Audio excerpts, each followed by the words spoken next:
Hi, this is Remembering the Past, the show where we talk about people who died recently who've had a profound effect on our history, our society, or our culture. And to start out tonight, especially thinking about my daughter Charlotte, we're going to begin with this. Best savings are on at Menards. Stop in for super low prices on a wide assortment of Elger bath products. Drop-in sinks are just $36.79. Toilets start at $59. Bring quality into your home with patio doors from Pella. The ProLine wood sliding door is ready to install with maintenance-free exterior, now $625. Springtime savings are yours at Menards. Save big money at Menards. That was Ray Szmanda, the pitchman from Menards Home Improvement Stores, who died recently at the age of 91, and he was one of the great local pitchmen in America. He came out of Wisconsin, so we'll let the Milwaukee Journal-Sentinel tell the story. Holding up a paintbrush or package of batteries or excitedly extolling the virtues of a line of new sinks or cans of varnish, Ray Szmanda sold untold hammers, saws, drills, and lumber to Menards customers throughout Wisconsin for years. In a way, he was the guru of home remodeling projects, even though he was not particularly handy. Instantly recognizable for his shock of white hair, black-rimmed glasses, and grin, Szmanda enthusiastically hawked Menards wares for over 2 decades. He was only handy with a hammer, said his daughter Jane Szmanda Zeller. Dad knew his limitations as far as being handy.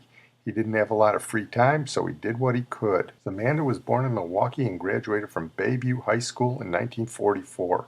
He enlisted in the Navy right after graduating and served on ships in the South Pacific for the next 2 years and entertained his shipmates by playing drums in a band, said his daughter. In 1970, he opened a school of broadcasting in Wausau to train TV and radio talent.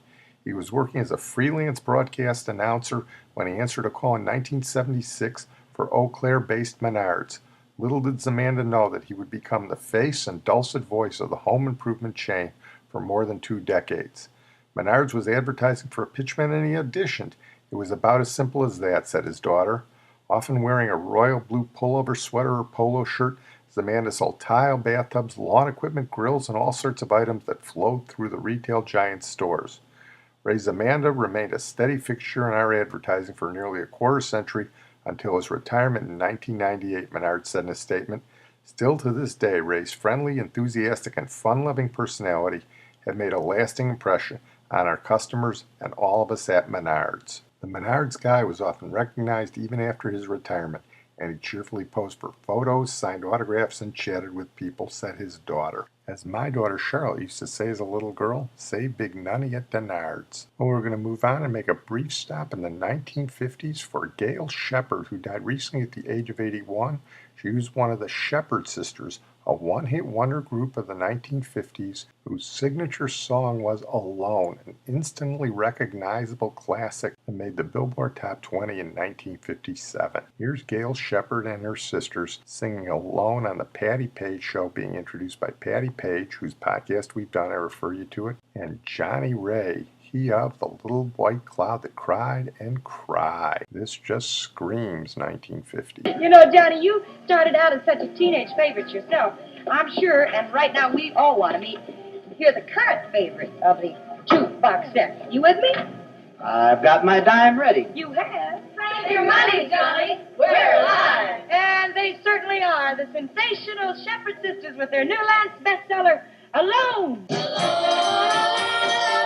Why must I be alone? I spent so many hours with you. How can I be alone? Alone. Why must I dream alone?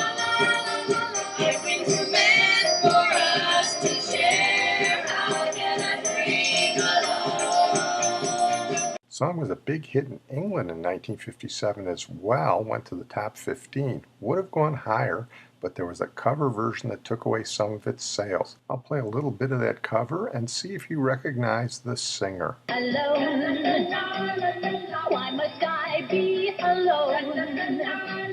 I spent so many hours with you. How can I be alone? Alone, why must I dream alone? Our dreams were meant share. How can I dream alone? Does that voice sound familiar? Well, it should, because nearly a decade later, she had the #1 song in the world. That's Petula Clark, 8 years before she recorded Downtown. Well, we're going to leave the 50s and we're going to go to Stanley Falkow, who died recently at the age of 84. He was a Stanford microbiologist, one of the top microbiologists in the world in the second half of the 20th century. For many years after bacteria were discovered, scientists didn't see much distinction between them. They were all pretty much the same in their own way. What Stanley Falkow discovered was why some bacteria cause certain diseases and why others are harmless to humans. Along with that, in his research on the genetics of bacteria, he found out that bacteria could pass on antibiotic resistance, that ultimately, if you used antibiotics on certain bacteria long enough, those bacteria would modify their genes and develop resistance in the future. And this is a huge problem today. Here's a report on Stanley Falkow when he won the 2014 National Medal of Science. The first time a microbe interacts with another living thing, it's always an experiment of nature, and you never know how it's going to turn out. From the moment this young boy bartered his time at a toy store for a microscope, Stanley Falkow wanted to be a microbe hunter. I always wanted to know what was the difference between the harmless ones and the ones that cause disease. Falco and his students created a field of science that details how bacteria cause disease, which changed the way microbiologists think about pathogenic bacteria. Bacteria have no social aspirations. They have no ego. They have no morals, and they have no passports. What they really want to do is find a place to live and reproduce. Once we understood that microbes cause disease, and if we could interfere with the microbe getting to the human, we would stop the disease. Falco figured out that tiny biological elements called plasmids would be key in his hunt. Well, it's a plasmid. It's a little extra chromosome that's in bacteria that carries various pieces of information. We call it genetic loose change. And while playing detective in his lab, Falco also served as matchmaker to Herb Boyer and Stanley Cohen for one of biology's greatest discoveries. I said, you do the experiment and you tell me if it works, because if it works, I know exactly the first gene I was going to clone. It was an E. coli toxin that caused traveler's diarrhea. And it was important, an idea of a tourist having turista doesn't particularly bother me at all, but it was a great killer among infants in the developing world. The recombinant DNA really gave us the key to go forward with precise work on the mechanisms by which bacteria cause disease.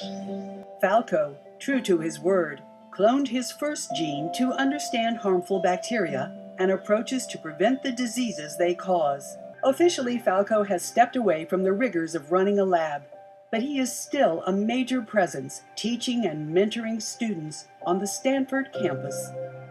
One of the great joys of being a professor, you never ever know what moment some student is going to stand in your doorway and say, I have something interesting to show you, and you know the next 5 years of your life are laid out in front of you. There's a discovery there. Dr. Falco did not win the Nobel Prize, but here he tells the story of one of the great medical discoveries of the 20th century by 2 Australian doctors, how they discovered, against the belief of almost all their colleagues, that a bacterium, Helicobacter pylori, was the cause of stomach ulcers and gastritis. And for that, they did win the 2005 Nobel Prize in Physiology or Medicine.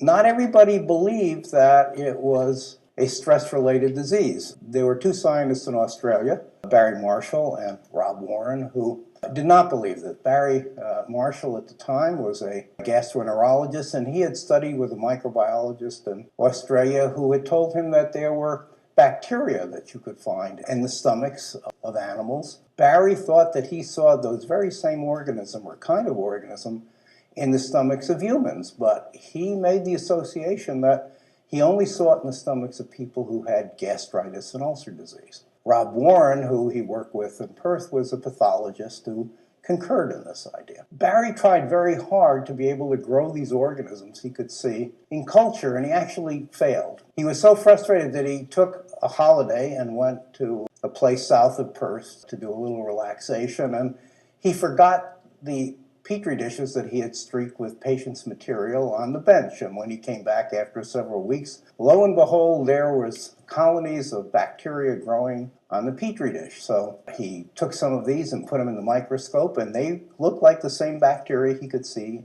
in the stomachs of people. At that point, Marshall and Warren were wondering what they could do to establish the fact that the organisms that they had seen in the stomach were actually the cause of ulcers and dyspepsia. So, as Barry tells the story, he convinced Rob Warren to drink some of this culture of this organism he had grown. And poor Rob came down with gastritis and ulcer disease, and this is a picture of the biopsy that came from Rob's stomach showing that, in fact, these organisms were alive and well in his stomach. And Barry, to his great credit, also drank the culture. He also got ill, but not as ill as poor Rob did. So it's nice to have a friend in tight places. Many of you will know, particularly some of you young scientists watching, scientists like to talk about their work. But you also probably know not everybody wants to listen. And so Rob and Barry submitted a paper describing their results to a learned society in Australia.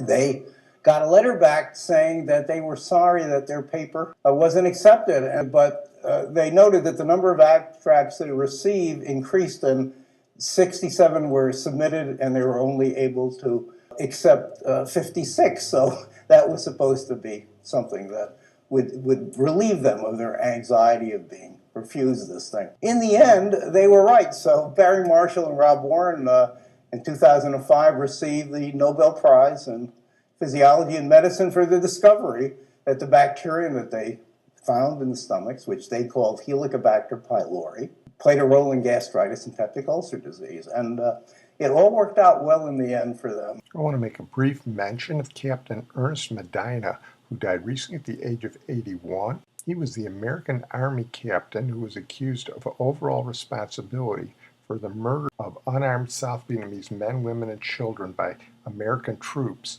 in March of 1968 in the My Lai massacre. We're not going to go into detail on the My Lai massacre today. We talked about it in the Morally Safer podcast, which I refer you to, but essentially, after a number of American soldiers were killed by ambush near the south-central coastal town of My Lai in South Vietnam, Captain Medina was said to order exacted revenge against the village. Army intelligence said that the town was loaded with Viet Cong while the rest of the villagers went out to do their daily work, but Army intelligence turned out to be wrong, and under Lieutenant William Calley, Captain Medina's subordinate, American troops murdered between 300 and 500 civilians. It was probably the low point in the American military experience in the 20th century, and it said a lot about our problems in Vietnam. It was first uncovered by New York Times journalist Seymour Hersh, who's gotten a lot of things wrong since then, but he got that right. Won a Pulitzer for it. The military was forced to investigate, and two people went on trial. William Calley, who got 20 years in prison for his part in the massacre, and Captain Medina,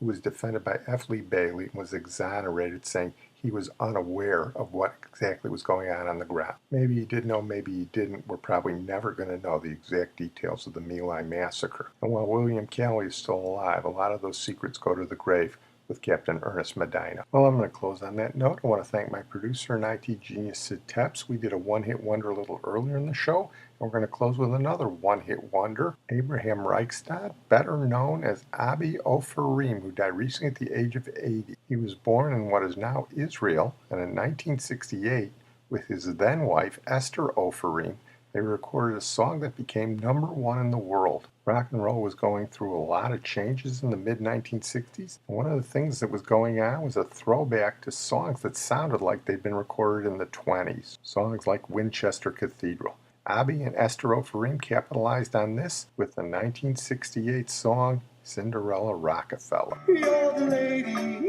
lady that I love. I'm the lady who. You're the lady that I love. I'm the lady who. You're the little lady. I'm the little lady who. I love your touch. Thank you so much.